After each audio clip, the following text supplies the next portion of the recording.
Welcome to the Samceda 2018 Awards of Excellence. I'm Sherry Sager, and I have the honor of being the chair of the Board of Directors for the San Mateo County Economic Development Association, better known as Samceda. On behalf of the organization and our board, it is my pleasure to welcome you to our Innovators 2018 Awards of Excellence, honoring San Mateo County companies for their innovation and entrepreneurship.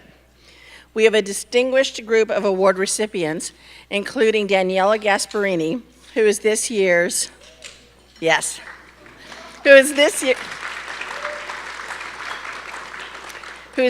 David D. Bohannon Memorial Award recipient. And I want to really thank him. This is, I think, the largest crowd we've ever had for this event. And we are so grateful to Oracle for providing these facilities. And Randy, I don't know if you're here.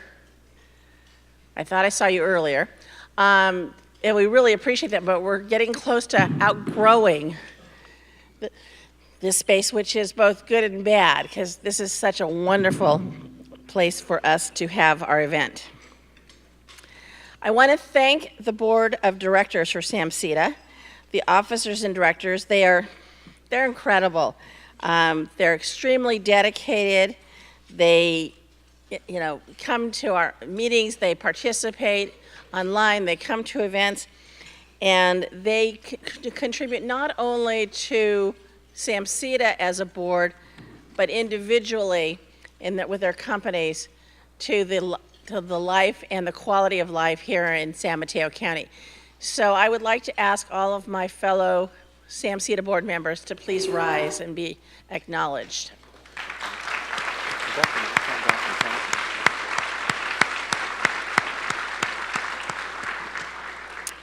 They are an incredible group of folks to work with. And it gives me a great deal of pleasure now to introduce the President and Chief Executive Officer of Samceda, Roseanne Faust.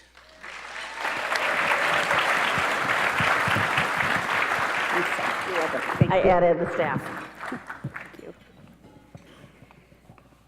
Thank you, Sherry, and thank you to the Samceda Board of Directors, and actually thank you to everyone in this room. This is a great crowd. This is a fabulous event. I get so excited about this. I don't sleep that well the few nights before, so this is just a great opportunity to honor the Bohannon Award winner and the most innovative companies in San Mateo County.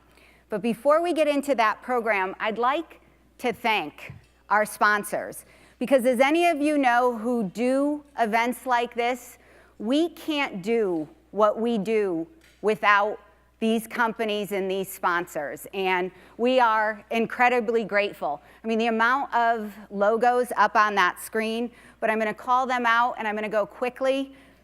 Bay Meadows Land Company, BKF Engineers, Bohannon Development, the County of San Mateo, Facebook, Genentech, Google, Greenland USA, J. Paul, Lucille Packard Children's Hospital, Stanford, Oracle, PG&E, Recology San Mateo County, Samtrans Caltrain, the San Francisco International Airport, Sequoia Hospital, a Dignity Health member, and Wells Fargo Bank are our platinum members. And today is our board member and one of our sponsors, Sunil's birthday from Wells Fargo. So happy birthday, Sunil.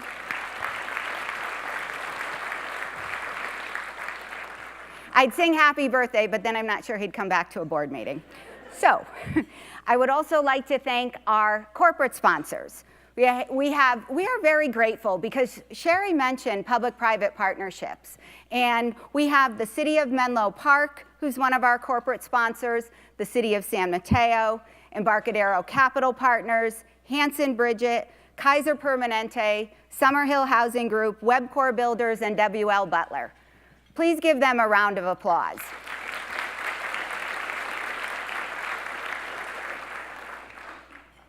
Then we have our business sponsors. So again, let me thank our business sponsors: the California Apartment Association, the Tri-County Division, Carbon, Carl McClellan Law Firm, Colliers International, DES Architects and Engineers, San Mateo Credit Union, and United American Bank. Thank you so much for supporting our event.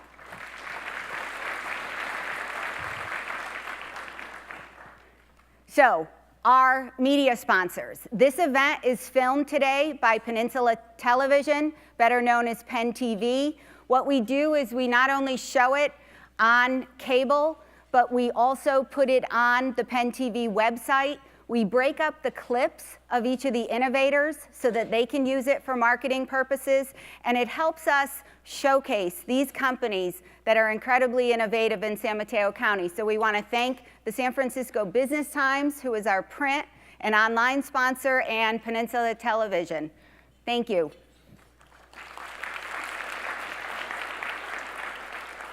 I hope all of you have your smartphones out, not actually to distract you, but actually to tweet and put up on Twitter and Facebook and LinkedIn. It's Samceda Innovators. It's on the table that you can follow it. So we really hope that you talk about this event and you push it out to your friends and your colleagues. Now, I put up our mission statement because Samceda is an organization that was founded in the 1950s.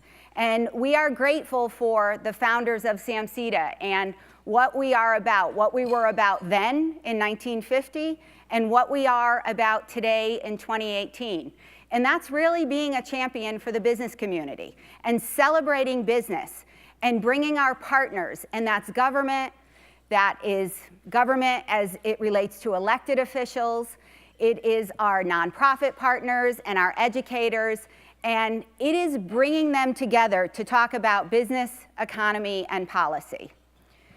So we thought this was a really good slide to show how Samceda is a connector and how we connect different organizations together. And we put business, education, and government because they connect all the pieces of those three circles. And they also connect community because what we are is we are a large, big community. And we live in a very unique place in the world. And I think sometimes we just need to take a moment and appreciate and celebrate where we live, who we are, and how we look at our connections. So Samceda is a great connector. We are also a great contributor and convener. And these logos represent the activities and the organizations that Samceda is involved with. And we are so proud to partner with the organizations that are listed there and be a part. This is San Mateo County's DNA up there, folks. So our innovators, we've been doing this for a number of years now. This slide shows you who they are, some of the logos. We couldn't fit them all because we've had 42 innovators over the last 8 years. 7 have had initial public offerings, 5 have merged, 6 were acquired, 6 relocated, and it's interesting because last year we had 5 that had relocated, but they had located to neighboring counties. Out of the 6, 3 of those that relocated, Colorado, Texas, and North Carolina. So it's something for us to think about. But there are 36 of those 42 still headquartered in San Mateo County. I think that deserves a round of applause.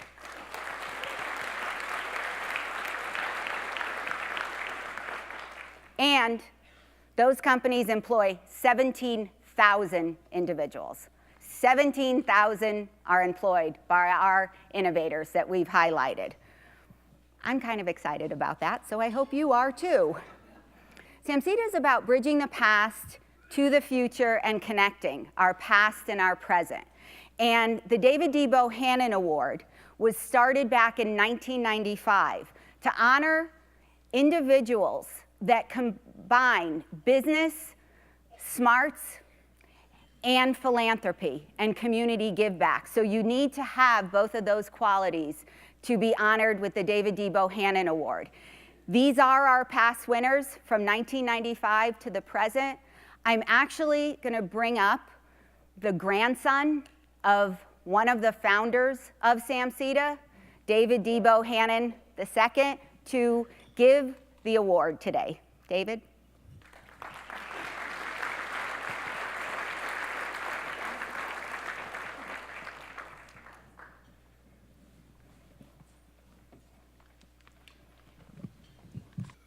Yeah, first up, let me invite Daniela, Gasparini. I know your brother, to come up to the podium, please.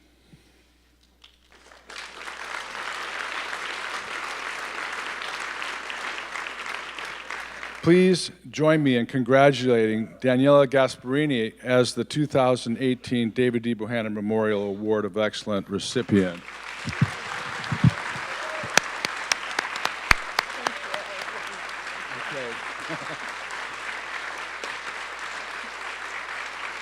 Wow. Oh my God. Thank you. Thank you.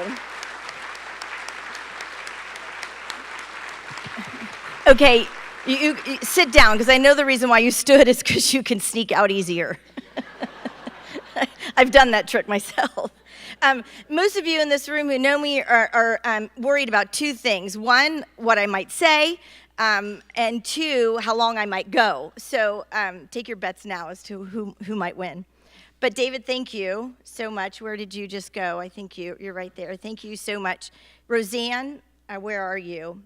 Roseanne Faust is really the person that should be up here receiving this award. She is the voice of San Mateo County and has tirelessly been an activist for, sometimes maybe not the popular voice, but she's the one that is really fighting on behalf of economic development and a strong economy, and knowing what the infrastructure needs to be in this community to make all of us successful in order to give back to this community. So Roseanne Faust, I say thank you so much for calling me and telling me that I was the award recipient. I don't believe I should be.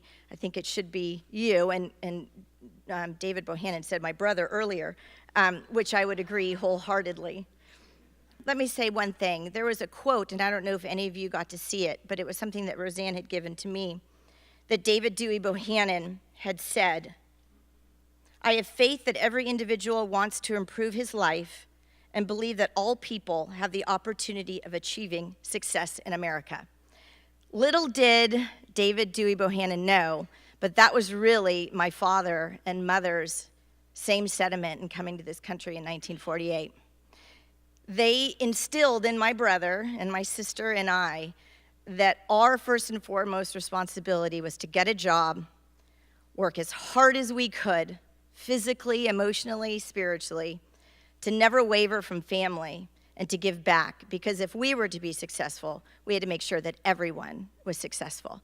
So while our families had very different backgrounds, one being a strong family developer, my family picking up trash, regardless of your socioeconomic paths, the commitment to this community, to this country, to ourselves, and to our nonprofits, I think is shared by all. And I know that my dad right now is smiling down ear to ear, knowing that the Gasparini name was actually mentioned in the same sentence as the Bohannon family name. Our company heroes, each and every one of you here today, we can look back when Oracle first chose Redwood City to be its global headquarters. Electronic Arts, Genentech. You are still vibrant today, and you have brought so many others to follow in your footsteps. Not only have you brought industry and commerce and jobs, but you've cared about your community, your employees. Every day you give back, and you build schools, and you support education. In Garden Health today, I appreciate the fact that you are in the lung cancer space, because a lot are not. So I want to thank folks like who've just now joined us, Facebook and Google, Stanford University, and medical centers. I want to thank healthcare institutions like Sequoia Hospital and Kaiser and Lucille Packard, world-renowned healthcare systems right here in San Mateo County. I'm going to diverse 1 second and just give 2 public service announcements. I got involved with the Peninsula College Fund about 2.5 years ago, not realizing that I was actually a first-generation child to go to college and to graduate college. It never sort of crossed my mind that I was. But after meeting a a dozen or two of students from the Peninsula College Fund who are first generation to even actually think about college, get into college, and actually graduate college. I knew that this was something that I wanted to ensure that all kids in our community had access to. I won't bore you with the statistics, but the actual rate in which first-generation students actually get access to college and graduate is dismal, and we have to change that. So I thank the Sobrato Foundation, I thank Facebook, and I thank J. Paul Company for wanting to get involved in this issue, because of you, we have 75 new kids starting freshman year this year.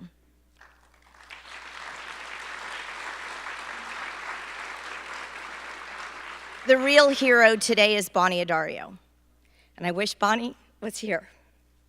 Her husband, Tony, is. 13 years ago, Bonnie was diagnosed with lung cancer. Her family and she were told to get her affairs in order. She had about 3 months to live.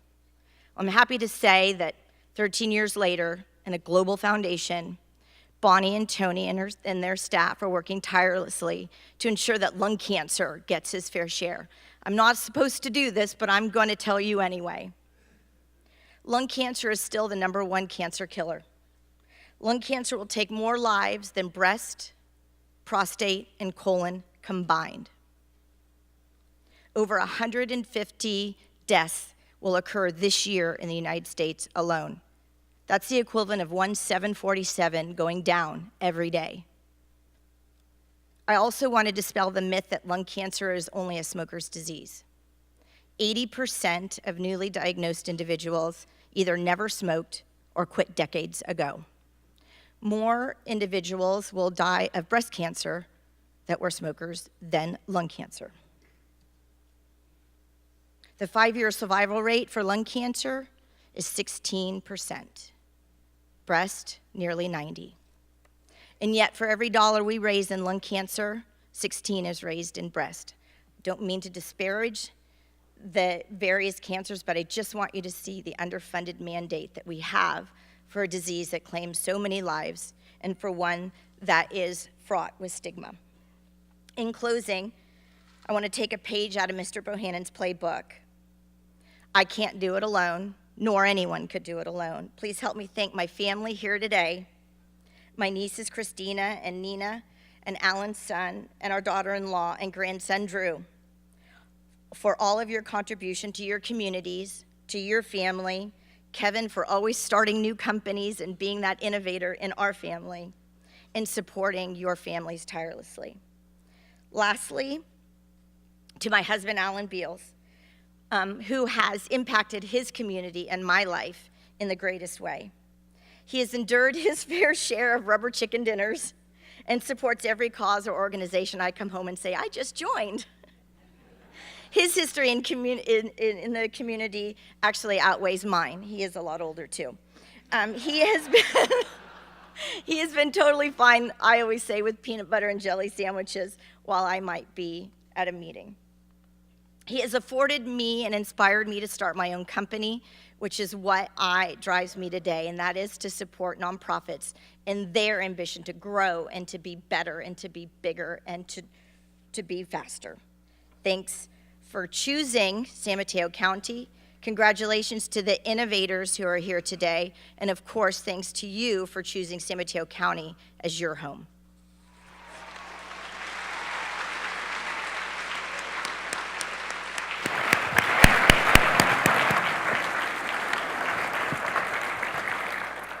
I think if you didn't figure out something, Danny just gave us all a call to action. And to me, that's what a part of today is. It's to encourage everyone to go out and to do what you need to do to make San Mateo County the place for future generations, as our past generations have done. So thank you, Danny. Thank you for all your kind words, and congratulations.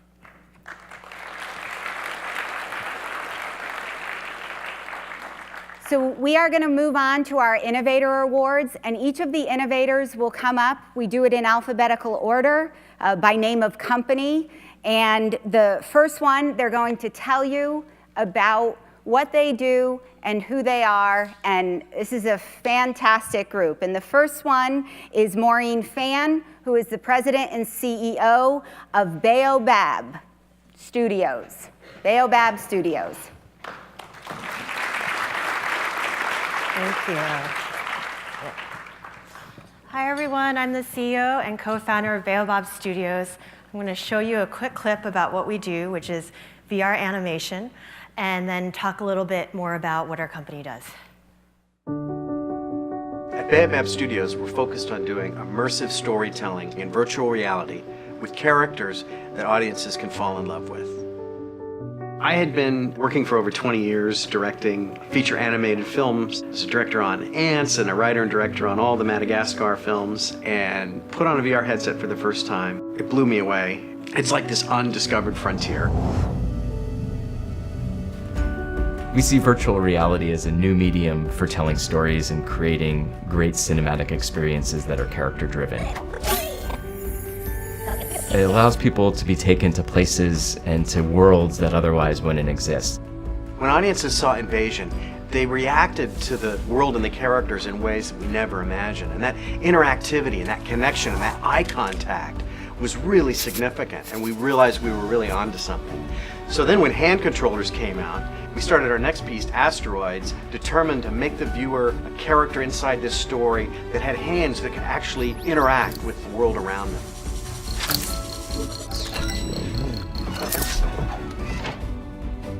Our next piece started off as a Native American folktale that was spread through word, and we are turning it next into a VR animation to take the story to the next level. Another way we look at what we're doing at Baobab Studios is to take advantage of what we already know about the empathy of filmmaking and cinema and the interactivity of games and the motivation to act that we have in real life when things really matter and we really care. And so when we have all those pieces of the puzzle working together, then we have an experience that's unlike an experience you could have in any other medium.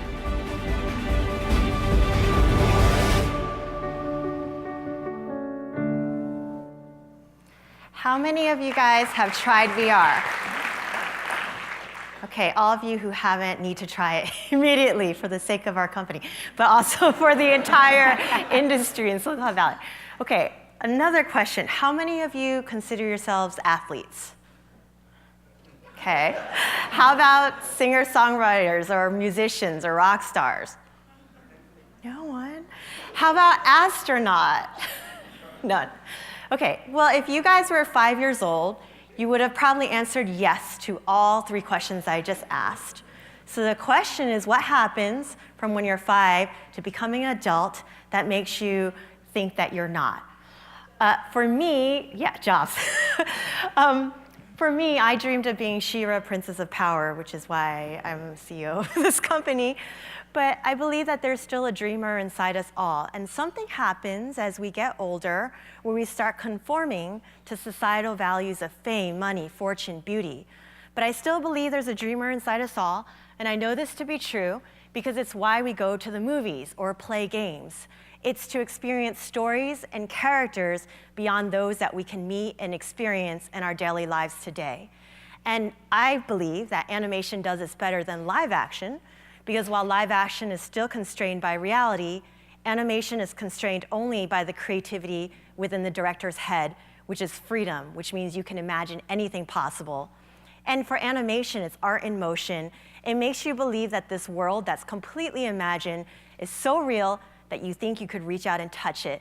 And what I just said, which is takes you to a completely different world, one that you could have never imagined, and make it feel so real that you think you could reach out and touch it, is also the definition of virtual reality, which is why we think animation and VR were made for each other.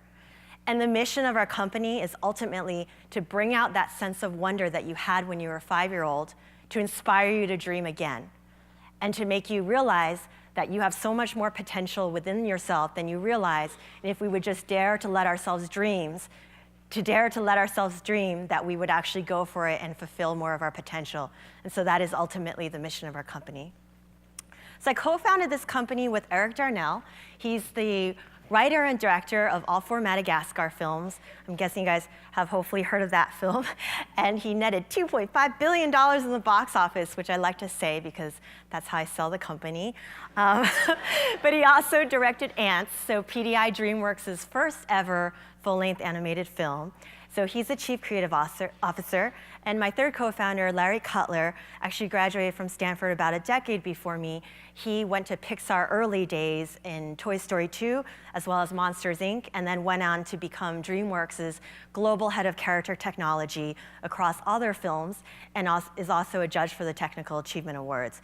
And we felt it was really important to have three co-founders, me on the business side, Eric on the creative side, and Larry on the technical side, because we believe in diversity. And I don't mean just diversity in terms of gender and race, but also in disciplines.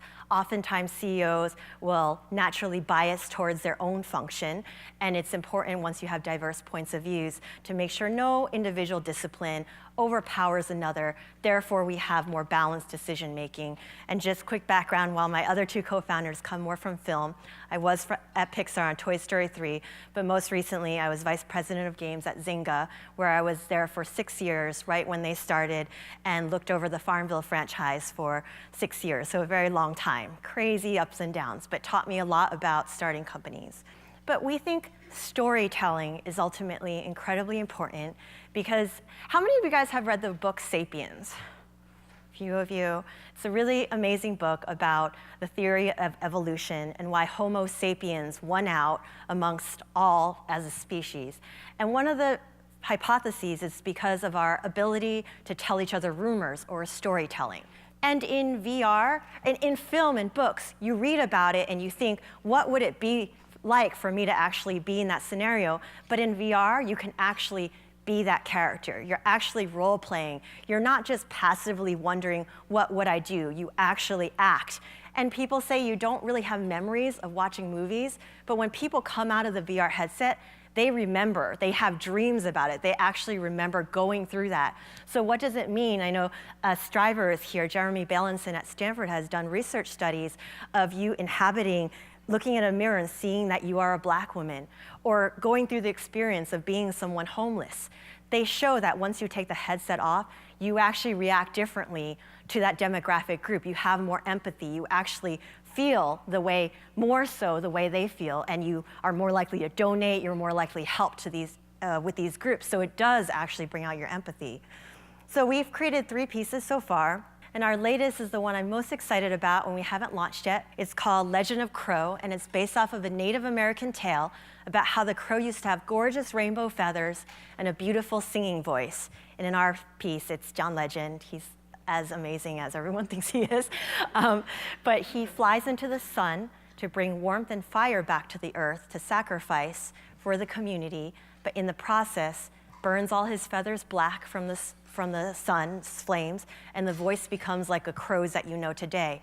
So he's sad because he thinks he's lost everything that made him beautiful, but when the sunlight hits his feathers, he realizes that it's iridescent, and the colors of the rainbow are still there, and realizes that beauty is within. But the reason I'm really excited about this is, one, it's a Native American tale. Native Americans were told that in re-education camps that they weren't allowed to tell these pagan stories, but also because it's themes of diversity. So we have John Legend, Constance Wu, and also Diego Luna, and 3 other stars that I can't mention yet, who are big deals. But as you see, it's a very diverse cast. And I'm excited about getting minorities and women not only in front of the camera, but behind the camera as well. So we're really excited about that entire cast. Now, before I leave, this is the last thing I'm gonna say. Imagine you see a little girl crying on a park bench, and she's too young to be by herself. If you watch her crying in a film, you feel really bad for her, but you're not gonna get out of your theater seat to go help her. In a game, you go talk to her because you wanna get to be a hero, to get information, to fulfill a quest, to get to the next level, to win. And in real life, you talk to her because you genuinely care about her and you want to help her. We believe with AR and VR, you have the potential to have the empathy of films, the agency of games, and the motivation of real life, where you have the bigger than life stories, But not only can you empathize with these characters, you can actually do something about your caring and help these characters. And ideally, you do it because you genuinely care about them, not just because you're trying to win. And we think this is the promise, at least for Baobab, this is our creative vision of what VR and AR allows you to do. So I'm really excited about achieving this. Our company has been around for 2.5 years, and we've raised about 31 million. Hopefully that's enough to go through the trough of disillusionment that every single tech company goes through for the cycle. But I hope you'll join us on this journey, and thank you very much.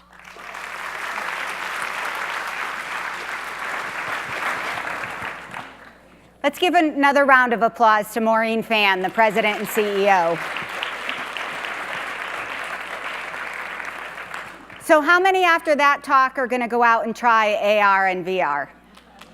I think I'm going to. I like the princess idea, just saying.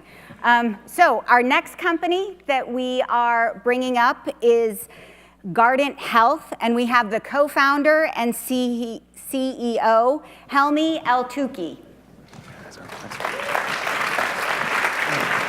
Thank you, Roseanne.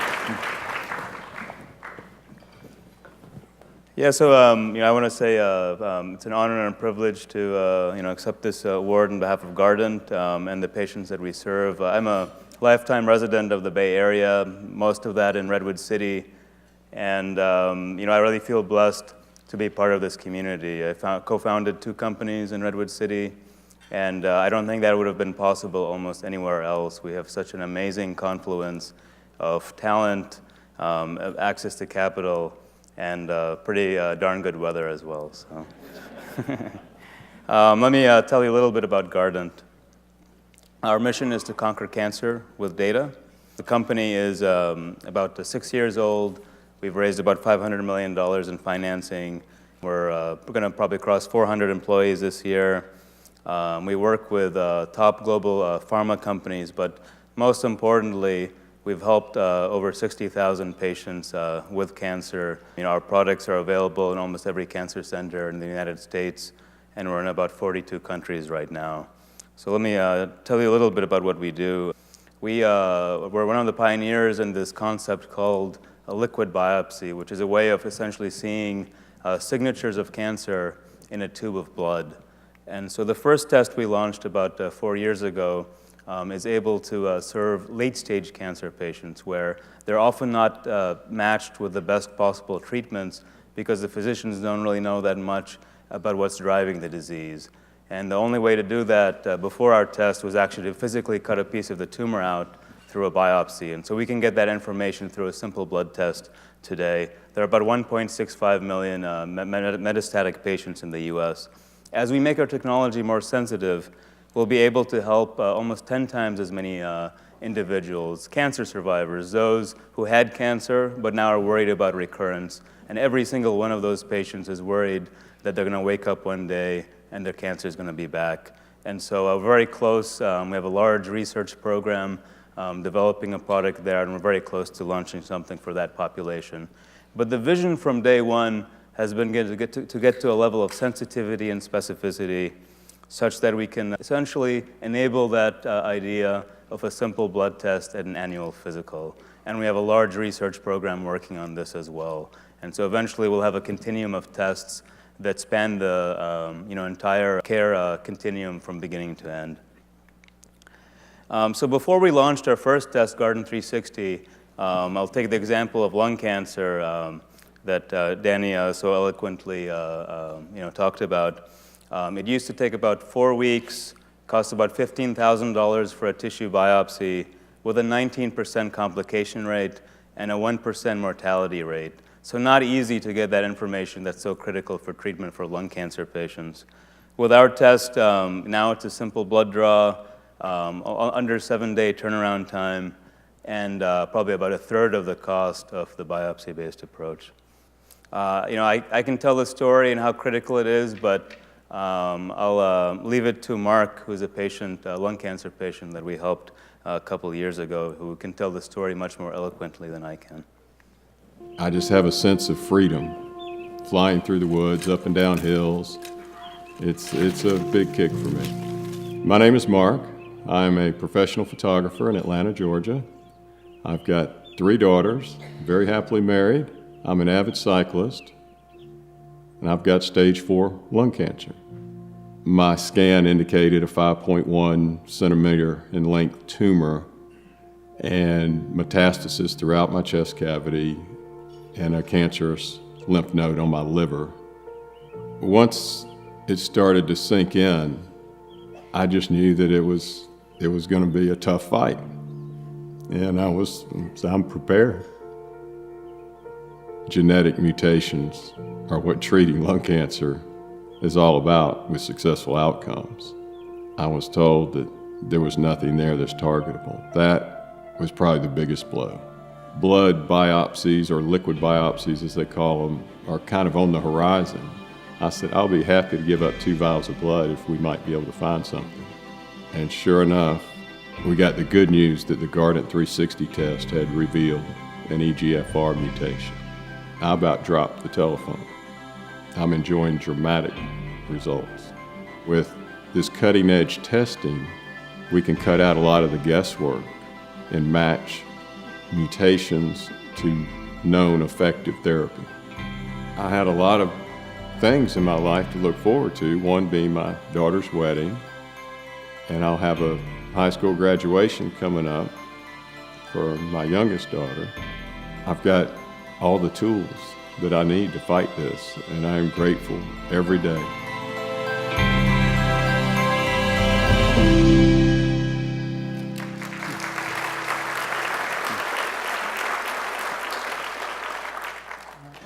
Yeah, it's been amazing to know Mark and other patients like him where, we're able to do something. But, we definitely want to do even more. Unfortunately, there aren't that many drugs out there for many cancer types. The good news is there are many trials out there. There's 3,000 immuno-oncology trials, but they can't find enough patients fast enough. And the information is very complex that's coming out of this to be able to accurately target cancers based on molecular information. And so in order to address this need, last year we launched a liquid biopsy that's 10 times bigger that essentially covers every known pathway in cancer. And the good news is almost every top pharma company is on board now. We have Pfizer, AstraZeneca, Bristol, and many others who are using this technology to really speed up clinical development. And so we're very excited by what the future holds in terms of better drugs and better interventions for later stage patients. But that being said, I think the ultimate goal is to catch cancer earlier when it's more easily cured. And so we have our LUNAR program, which we launched 2 years ago. And in this program, we're going beyond just genetic mutations, which we're really good at. We're almost at theoretical limits of detection. And we're looking at immune signatures and epigenetic signatures and putting all of this information so that we can see a holistic picture of what's going on in the individual before the cancer, while the cancer can still be treated easily. And how are we doing this? The reason I think our company is unique is, and our mission statement is conquer cancer with data, is the more information we are able to get from cancer patients that we help, the more they help us develop better technology. And so we get genomic data from our testing. We have banked samples we do further testing on to turbocharge that rate of improvement. That has led to our current products, but as we test more and more patients, it'll lead to our future pipeline. And just to put it into perspective, since we launched Guardant 360 about 3 years ago, we've helped about 50,000 patients. And because of that data we've collected, we've improved the sensitivity of the test by almost an order of a magnitude. And so that's why now we're about to launch a test for cancer survivors. But to get to early detection, we have to sequence 10 times as many. And so we have a goal of helping about 1 million patients in the next 5 years. And that nice kind of symbiotic relationship is going to be really helpful in enabling early detection with a simple blood test. Thank you.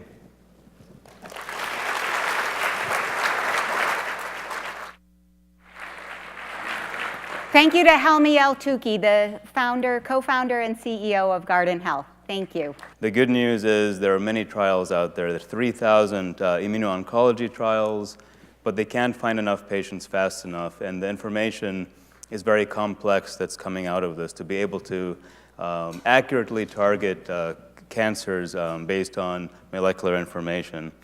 And so in order to address this need, last year we launched a liquid biopsy that's 10 times bigger that essentially covers every known pathway in cancer.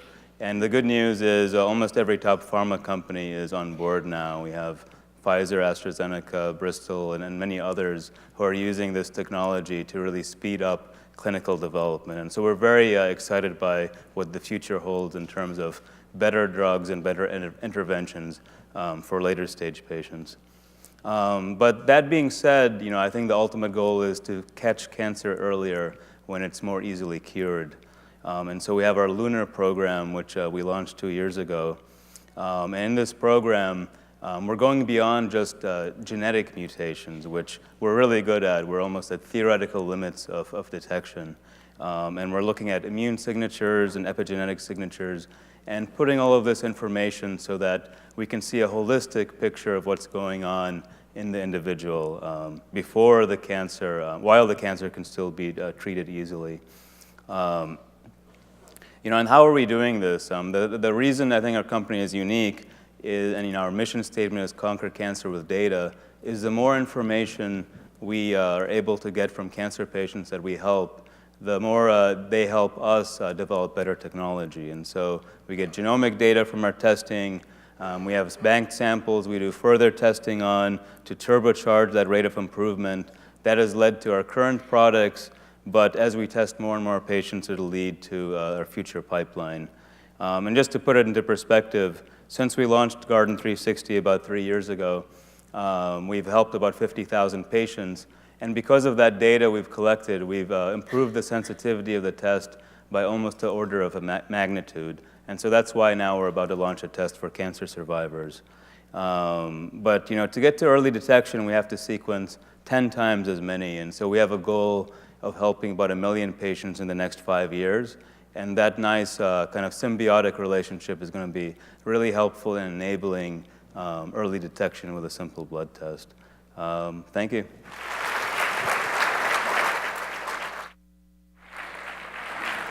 Thank you to Helmy El-Touki, the co-founder and CEO of Garden Health. Thank you. So now I'd like to bring to the stage Myra Pasick, the General Counsel of Impossible Foods. How many of you have had an Impossible Foods burger? Wow. And for the rest of you, I think we need to go out and have one. Hi, I'm really happy to be here and super proud to be here. I'm going to let the video do the talking first, and then I'll try to keep my remarks reasonably short. I grew up eating burgers probably once a week. On Sunday, my family would go out, buy a bunch of burgers, bring them home, and watch a movie on TV. It's such a canonical food. The flavor and aroma and texture and the juiciness and all of that. But there's this huge dilemma that's posed by the fact that the way that we're producing meat is using a land area bigger than North America, South America, Australia, and Europe combined. The cows living on Earth outweigh every living wild mammal by a factor of 10. Animal farming is using an amount of water that could fill San Francisco Bay every day. So how in the world are we going to do this? There's actually an incredibly simple solution. Give people all the meat that they want, but just produce it from completely non-animal sources. What we had to do was some really, really deep fundamental science to understand, just in molecular terms, all the features of a burger. When you have the experience of the aroma and the flavor of beef in your head, it's just, this can only be one thing, the delicious fresh cooked burger. But if you take those molecules, separate them out, one by one, and smell them, 0 of them smell like meat. They smell like caramel and butter, burning match, lilacs, pineapple martini was one of them. There's no meat molecule. The magic of meat is just this combination of ingredients that can be found from completely non-animal sources. Potatoes, wheat, coconuts, a little bit from soybeans. We pull out very specific components from each of those sources in just the right proportions and get something that looks, tastes, and cooks like ground beef. The thing that I call the magic ingredient for the flavor is heme. It's the molecule that carries oxygen, makes blood red. Yeast, actually, what's been used for many hundreds of years to make certain Belgian beers, makes heme very well. You get this potent aroma of beef. What we're producing is meat, the delicious flavor and the nutrition, and we've just figured out a way to produce it that doesn't have all the environmental destructive impact. I mean, I'm envisioning people having the same great experience with family and friends. There's the aroma and the sizzle, but I can also imagine the kids saying, wow, you actually used to make these things out of animals. How wild is that?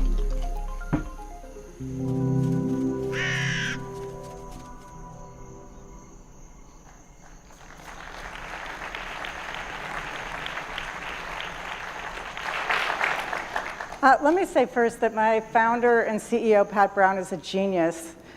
He ran a lab at Stanford. He's a biochemist. He studied cancer. And he took a sabbatical about 6 years ago and thought to himself, what can I do with my skill set to solve the biggest problem that I can think of? And he very quickly came to the conclusion that the biggest impact he could make with his skill set in the world was to replace the animal farming system completely, which is incredibly destructive. He would call it the most destructive industry on earth, and it would be true if anybody does the research.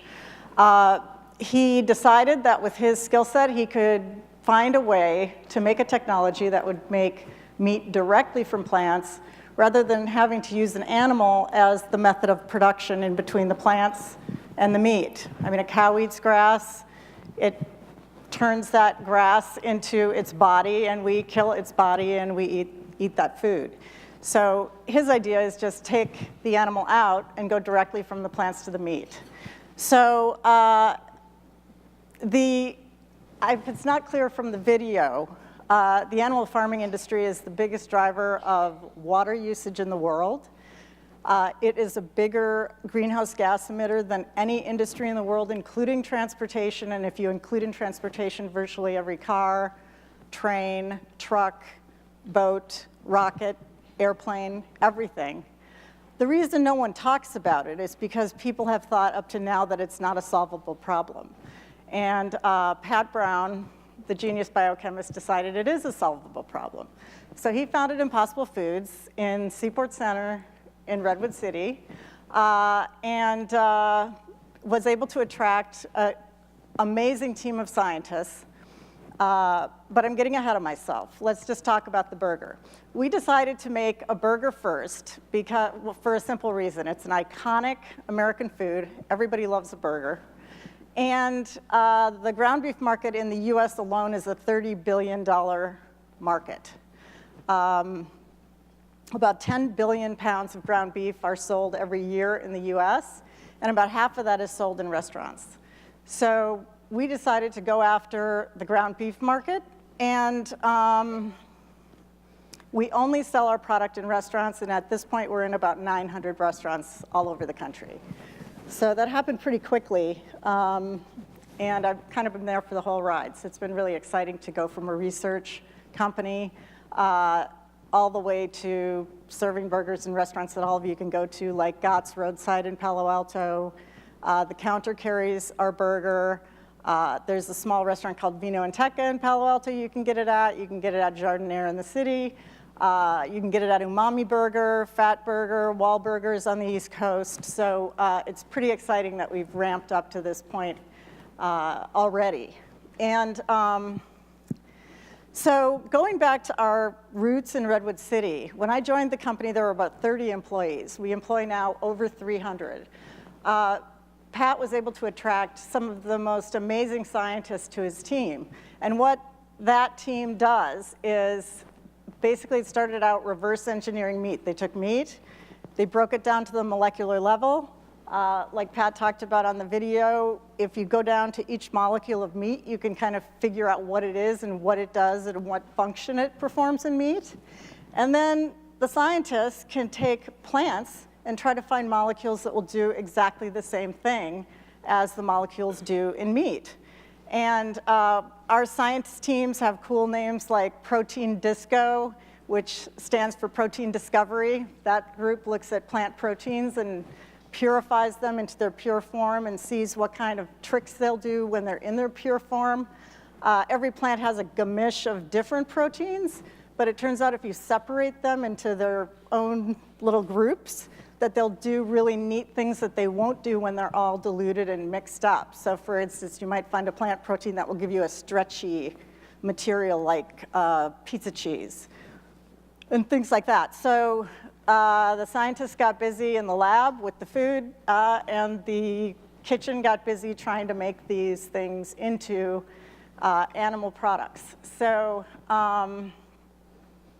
anyway, the company has probably about, I'm the lawyer, so I've been pretty deeply involved in the patent portfolio. We have about 200 patents pending worldwide.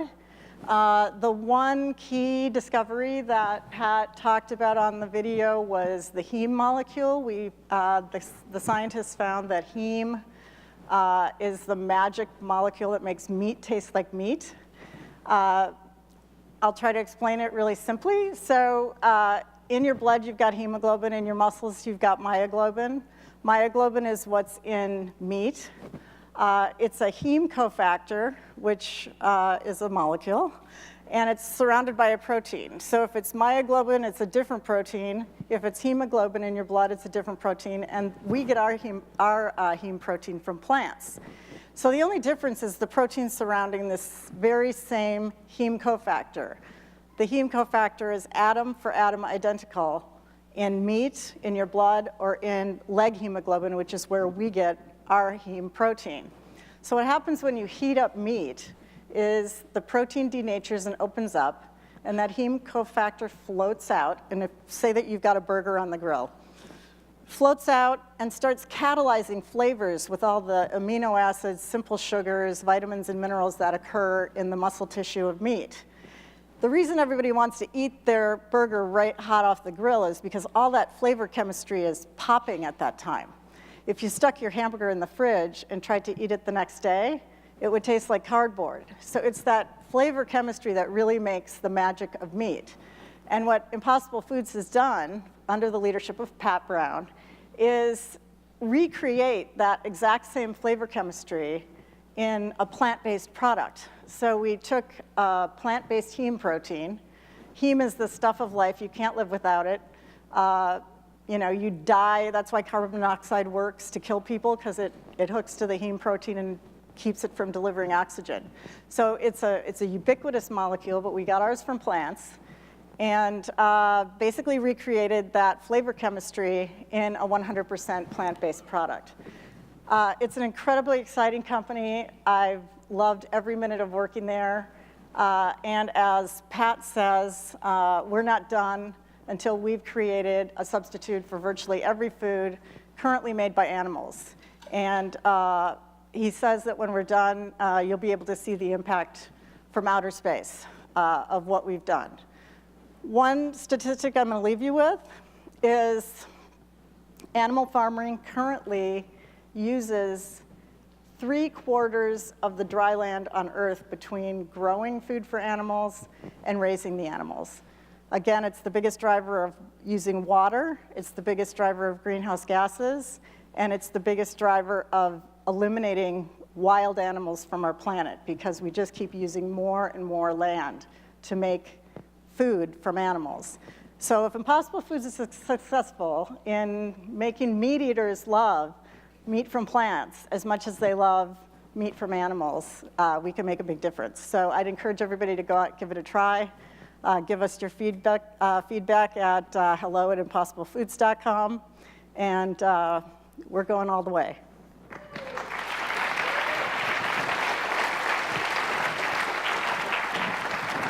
Thank you, Myra Pasick, the General Counsel of Impossible Foods. I want to let folks know that the CEO of Striver, they're actually at South by Southwest, which happens to be taking place today, and he's doing a presentation down in Texas. So I am going to bring up the founder and CEO, Eldar Sadikoff of Jetlore.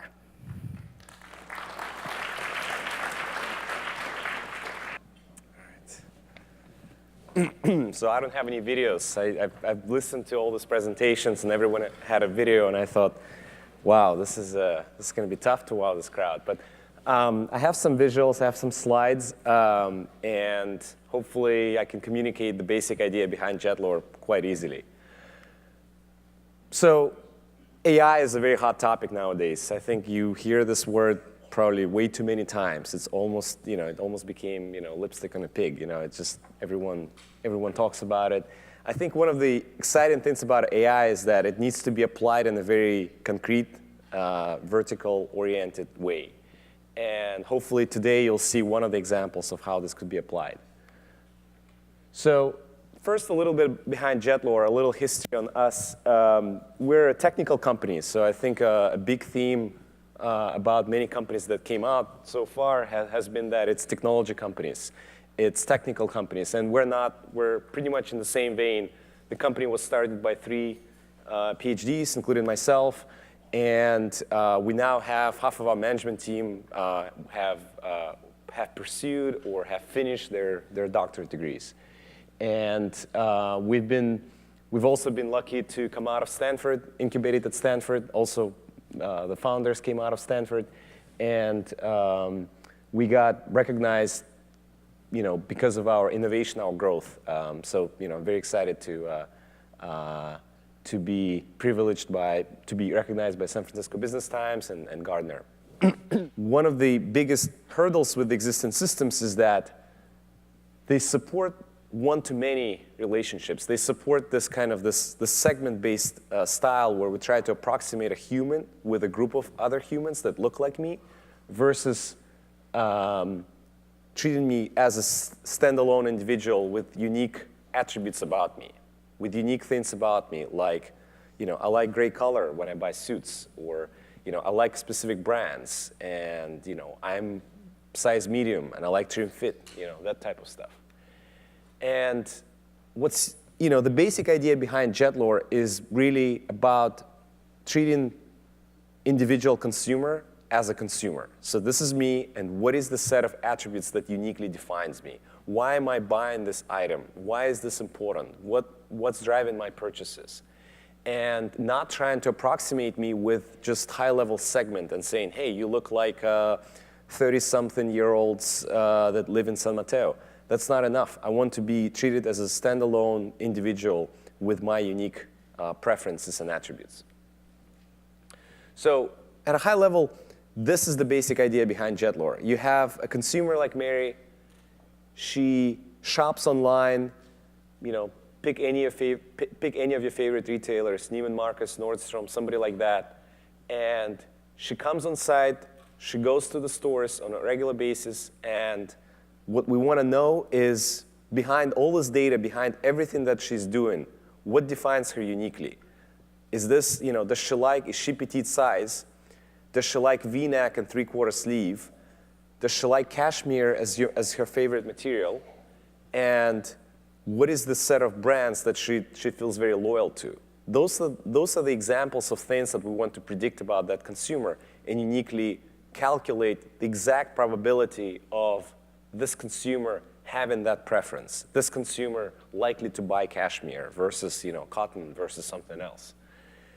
So the basic idea is that every piece of content that's out there, meaning in the product catalog that a retailer or commerce business has a very unique set of attributes about it. Specifically, that dress that you have in the left top corner, it has obviously the brand, it has crew neck, it has cap sleeves. Those are very unique stylistic preferences. The same thing with that pair of shoes. It's no heel, flat shoes, very formal, leather-made, Calvin Klein brand. And then same applies for the bottom 2 items. Let's say Mary, as a consumer, goes and buys that dress.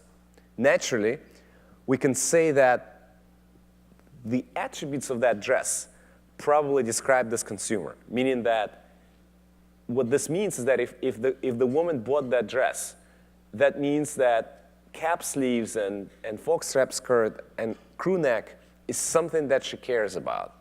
And so that's, expected, right?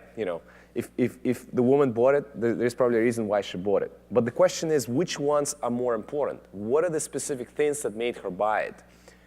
We can calculate a priori, looking at many, many, many different consumers and looking at their repeated behavior. We can look a priori and say, hey, actually cap sleeves tends to be way more important as an attribute to women than Calvin Klein. She may not be as loyal to the brand, but she actually cares a lot about that specific style of sleeves. And we can associate the probability with that.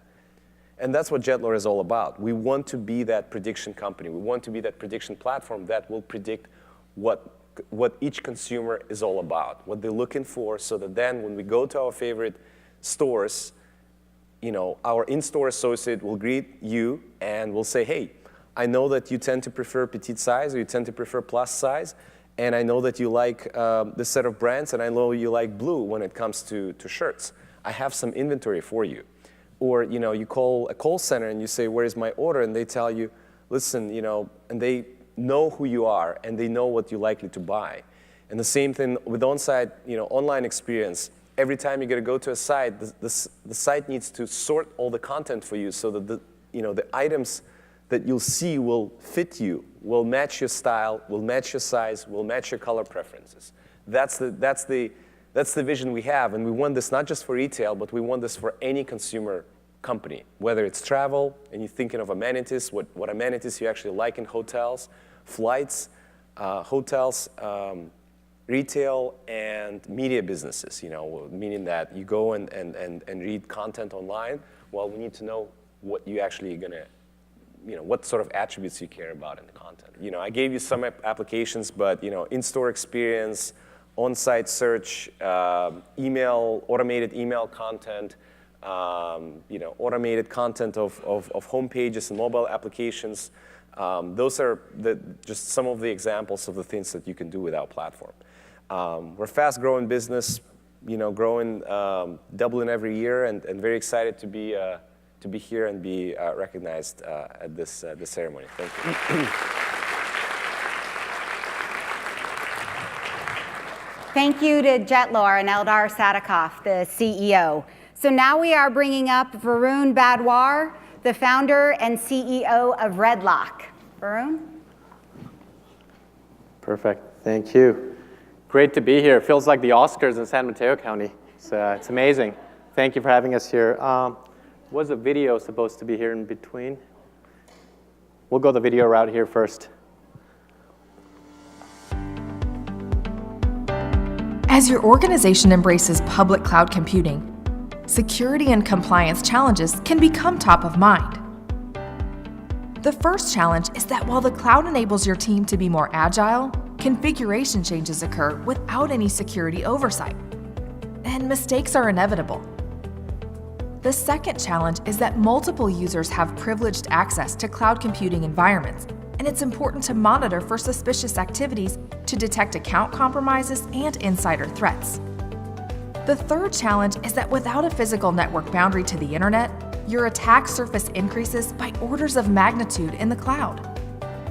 It's now more important than ever to vigilantly monitor network traffic, but your traditional network monitoring tools simply don't have context on cloud workloads. And lastly, identifying vulnerable hosts is more difficult in the cloud. You can't rely on your existing vulnerability management tools alone. They perform periodic scans of the environment and identify unpatched hosts based on IP address. But IP addresses in the cloud are constantly changing, making results unreliable. Seem overwhelming? Now you can address all of these problems with a single platform, Redlock Cloud 360. Redlock uses AI to correlate traditionally disparate data sets, including resource configurations, user activities, network traffic, host vulnerabilities, and threat intelligence to create context. This means that you can not only see what might go wrong in your environment, but also what is going wrong. Best of all, Redlock Cloud 360 doesn't require agents or proxies and only takes minutes to deploy. With the RedLock Cloud 360 platform, you can comprehensively secure your AWS, Azure, and Google Cloud environments. It helps you solve 3 key problems. Compliance assurance. With out-of-the-box policies that map cloud resource configurations to popular compliance frameworks, you can monitor, auto-remediate, and report on compliance risks across your entire environment. Security governance, helping you see what is being deployed, how it's being deployed, and by who. Security operations, identifying vulnerabilities, detecting threats, investigating incidents, and auto-remediating issues across your entire cloud computing environment in minutes. Getting started is easy. Visit www.redlock.io to learn more about cloud threat defense. Thank you. That was probably a whole lot of gibberish for most of you here. How many of you here wake up thinking about cybersecurity every morning? And how many of you got breached with Equifax? How many of your social security numbers are out on the internet now? Probably everybody's, even if you don't know it, just saying. So, I feel like security is one of those thankless jobs. I think, we're really glad to be sort of recognized here today. It's one of those things we don't care about in our lives. We don't want to hear about it until you hear in the news that all voter records were breached or Equifax took away everybody's social security numbers and this information's out there. So, we've been in business for about 3 years. Based in Menlo Park, from the 2 of us who started on Bohannon Drive to now being on the other side, also in a Bohannon property. So we should probably be exchanging numbers. Would love to figure out how to stay in Menlo Park long term. But look, just the only things I'll say here, and just keep this brief, I know we're running over time on this event, is security is something that we really, really believe should be top of mind for each and every one of us. I think the only way we can influence our governments, our elections, our devices, our data, is if we're all mindful about everything we're doing on a day-to-day basis. And what RedLock is focused on is really the cloud, right? This advent of making it easy to move your data centers, move your applications into public cloud, but also the risks associated with that. Just last year, Uber got breached, lost 50 million records because of problems in the cloud. 99% of all voter records were breached because of a problem in the cloud. So, we're obviously focused on the businesses that are transforming and that you're trusting with your data in public cloud. And, really excited to be here in the peninsula working with not just high-tech companies, but also sort of businesses worldwide in, securing what we believe is the future of sort of generations to come, as well as future of our governments, our freedom, and our privacy. So with that said, thank you very much.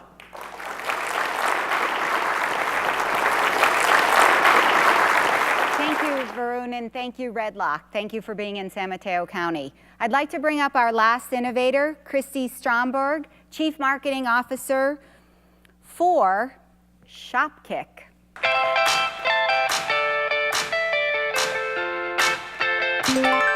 It's an app that you can use to get free stuff. What an easy way to earn money, and you don't even have to pull any money out of your pocket. You just open up your app, it tells you what retailers are nearby that you can earn kicks. If I can splurge, I'm using the kicks instead of just money. All you have to do to earn kicks is to check into the store or scan the barcode. He loves hearing the magical sound when we find the treasure and we scan it. Just get a couple scans in and then I'm that much closer to a gift card.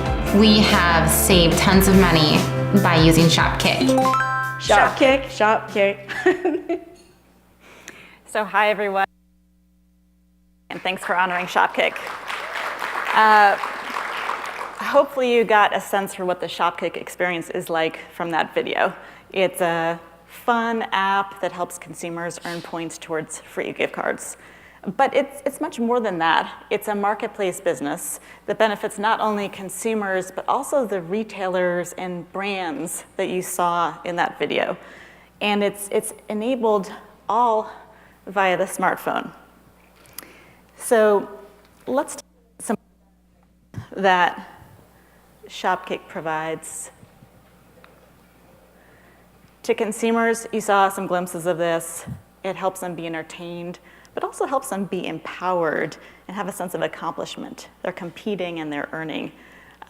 It also gives them a sense of community because people like to shop kick together. It's fun. They go out in the world and do things together. For our retail and brand partners, we provide a bunch of different benefits. We're a new and different way of driving traffic, of driving people into retail stores, to particular shelves, to also to websites, to mobile apps, to discover new products, and to ultimately purchase them. And so here's how it works. Shopkick has reward points called kicks. It's kind of an in-app currency that can be used to motivate and drive and reward different behaviors. And consumers will do a lot of different things in competition to collect these kicks. They'll go to a store that they've never been to before. They'll try a different brand. They'll switch brands. They'll try new products. They'll take an extra trip that week to the store. They'll even drive farther to get more kicks at a particular store. So these are all new and different ways that we're providing retailers and brands of discovering new products and changing behavior. And we know how important it is for retailers to be able to drive people into their stores for those businesses to thrive. But we're not just about driving people into physical stores. We want to reward consumers for shopping behaviors across all different environments, anytime, anywhere. So whether on the computer, on the phone, in the store, we do multiple things to help drive consumers to explore and discover and purchase and try new products and provide those methodologies to our retail and brand partners. And this approach is working for consumers. They spend more time in our app than any other shopping app. For retailers and brand partners, it's an effective way of driving incremental sales with a highly effective and efficient ROI. And given our coverage across the US, we're amassing a really unique data set of consumer behaviors. This is just a sample of the types of clients we work with, our partners who have, across industries and segments, who have incorporated Shopkick into their marketing mix and are finding success in doing so. If you'd like to check out the app, it is free, and it's on the App Store and Google Play. And if you're interested in Shopkick as a marketing solution, please come see me afterwards or check out shopkick.com, the partner section of our site. Thank you. Thank you very much. So let's give a huge round of applause for our innovators.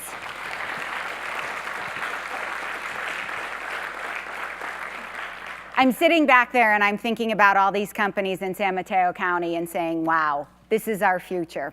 Very exciting. Please join us for our annual meeting back here at the Oracle Conference Center in June. Please join us for Birdies for Business in September at the Sanford Golf Course. I want to thank Oracle. I want to thank all of our sponsors and all of you for joining us today. Have a wonderful weekend. Thank you so much.